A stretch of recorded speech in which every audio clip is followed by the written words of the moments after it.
2 முறை நின்று தோத்துக்கண்டா நானு. ஆனாலும் 3வது முறை என் காரைக்குடியில போய் தனிச்சு நிக்கிறேன் ஒரு இடத்துல.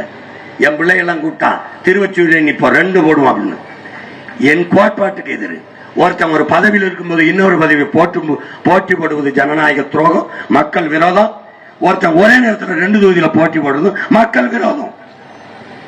இது எங்க கொள்கை நிலைப்பாடு. நாங்க தோற்றம் வரலாற்றில் எங்களவுக்கு வேணும் தோற்க முடியாத அளவுக்கு தோற்றம். யாருக்கிட்ட?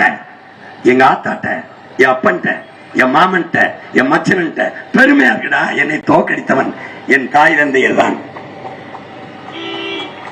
இன்னைக்கு வீழ்த்துவான்டா, இன்னைக்கு அடிப்பான், இன்னைக்கு திட்டுவான். ஒரு நாள் உச்சி முகந்து இந்த பிள்ளைகளை கொண்டாடுகிற காலமும் வரும். நாங்கள் எடுத்து வைக்கிற கருத்தை, கோட்பாட்டை கவனி. உங்கள் பிள்ளைகள் காசை முன்னிறுத்தி அரசியல் செய்யல, ஆக சிறந்த கருத்தை முன்னிறுத்தி அரசியல் செய்யறோம். கோடிகளை கொட்டி அல்ல, உயர்ந்த கொள்கைகளை முன்னிறுத்தி அரசியல் செய்யறோம். எது சரியா இருக்கு எனக்கு போடுங்கன்னு நான் சொல்லல. எது சரியா இருக்குமோ அது போடுங்க. நாட்டுக்கு எது நல்லா இருக்குமோ அதை போடுங்க. வேளாண்குடி மக்கள் நிறைந்து வாழ்கிற என் மண்ணில நீங்களே வேளாண்மை சின்னத்துக்கு விவசாயிக்கு வாக்கு செலுத்தவில்லை என்றால், இல்ல வேற நாட்டுல இருந்து ஆப்பிரிக்கா, அமெரிக்கா, ஆஸ்திரேலியா இருந்து போடுவானா? எவன் போடுவான்? எல்லா விவசாயம் ரோட்ல போட்ட அந்த ஆட்சிக்காரங்க போட போறியா? நீ போராடின இடத்துல உன் பக்கத்துல ஒண்ணு இந்த மகனுக்கு போட போறியா?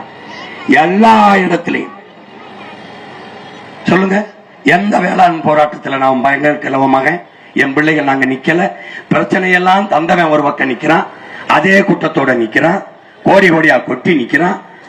உன் பிரச்சனையெல்லாம் தீர்க்கணும்னு உன்னோட நின்று போராடினவில்ல, உன் பக்கத்துல நின்னவில்ல.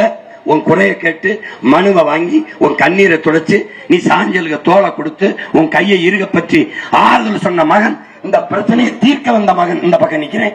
நீ என்ன பக்கம் நிக்க போற? அதான் பிரச்சனை. நீ மறுபடியும் பிரச்சனையை தந்தவன்ட்டே அதிகாரத்தை கொடுத்தீங்கன்னா ஒண்ணும் செய்ய முடியாது. ஐயா ரஜினிகாந்த் சொல்ற மாதிரி ஆண்டவனாக உங்களை காப்பாற்ற முடியாது. ஏற்கனவே ஆண்டவங்களாலதான் பிரச்சனை. மறுபடியும் அந்த கொடுமைக்காரன் ஆட்சி அதிகாரத்தை கொடுத்தீங்கன்னா ஒண்ணும் பண்ண முடியாது. இப்ப 2 வயசு பிள்ளைய கற்பழிச்சு கொள்றான். நீ மறுபடியும் ஆட்சியை கொடுத்தீங்கன்னு வச்சுக்க, பிறந்து கையில எடுத்த உடனே கற்பழிச்சு கொண்டு போவான்.